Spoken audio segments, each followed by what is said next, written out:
लाख नोकऱ्यांची संधी निर्माण होईल असं मुख्यमंत्र्यांनी दावोसमध्ये म्हटलंय। राज्यामध्ये सध्या तिसरी मुंबई उभी राहत असून या क्षेत्रासाठी मोठ्या प्रमाणावरती गुंतवणूक मिळण्याचे संकेत हे देखील मुख्यमंत्र्यांनी दिलेत।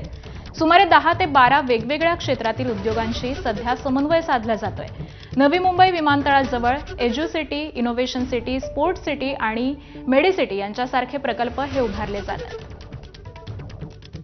हम जो तीसरी मुंबई तैयार कर रहे हैं, इस तीसरी मुंबई के लिए बहुत बड़े पैमाने पर हम लोग निवेश देख रहे हैं। मतलब मैं अगर कहूँ तो करीब 675 स्क्वायर किलोमीटर का एक पूरा एरिया ये ओपन अप हुआ है, जहाँ पर हम लोग एक प्रकार से नई मुंबई बसाना चाहते हैं। वहाँ हम लोग एज्युसिटी तैयार कर रहे हैं, वहाँ हम मेडिसिटी तैयार कर रहे हैं, हम स्पोर्ट्स सिटी तैयार कर रहे हैं, वहाँ हम इनोवेशन सिटी तैयार कर रहे हैं, वहाँ जीसीसी सिटी तैयार कर रहे हैं। तो मुझे ऐसा लगता है कि थीम बेस्ड ऐसा एक बहुत हमारा अप्रोच बड़ा है कि जिसमें बहुत निवेश भी आएगा और बहुत अच्छे हाई पेड जॉब्स भी वहां पर तैयार होंगे। मुख्यमंत्री देवेंद्र फडणवीसांनी दावोसमध्ये 7 लाख कोटींचे करार केले। आतापर्यंत 8 कंपन्यांसोबत 6,70,000 कोटींचे हे करार झालेले आहेत आणि त्यामुळे राज्यामध्ये 9,74,000 नव्या रोजगाराच्या संधी ह्या उपलब्ध होणार आहेत। तर दावोसमधून कसा गुंतवणुकीचा ओघ सुरू आहे आपण ग्राफिक्सच्या माध्यमातून जाणून घेऊयात। तर $20 बिलियन ची गुंतवणूक झालेली आहे। 4,50,000 इतका रोजगार निर्मिती होणार आहे। क्षेत्र आहे लॉजिस्टिक आणि मुंबई महानगरामध्ये या संधी उपलब्ध असणार आहेत।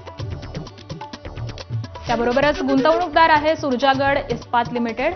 20,000 कोटींची गुंतवणूक आहे। 8,000 रोजगार निर्मिती होणार आहे। तर स्टील क्षेत्रामध्ये ही गुंतवणूक केली जाणार आहे आणि गडचिरोलीमध्ये ही गुंतवणूक असणार आहे।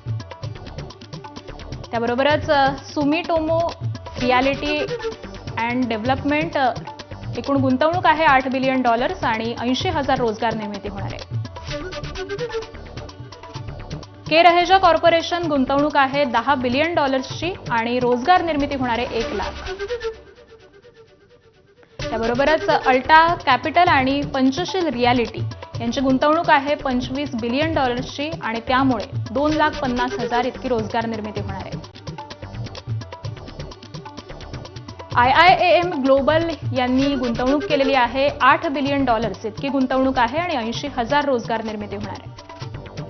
त्याबरोबरच BFN फोर्जिंग 565 कोटी गुंतवणूक आहे।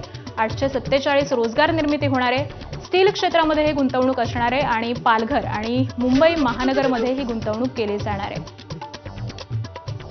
त्याबरोबरच योकी ग्रीन एनर्जी लिमिटेड गुंतवणूक आहे 4,000 कोटी, रोजगार निर्मिती होणार आहे 6,000। क्षेत्र आहे पुनर्वापराची ऊर्जा आणि पालघर आणि मुंबई महानगरमध्ये ही गुंतवणूक होईल।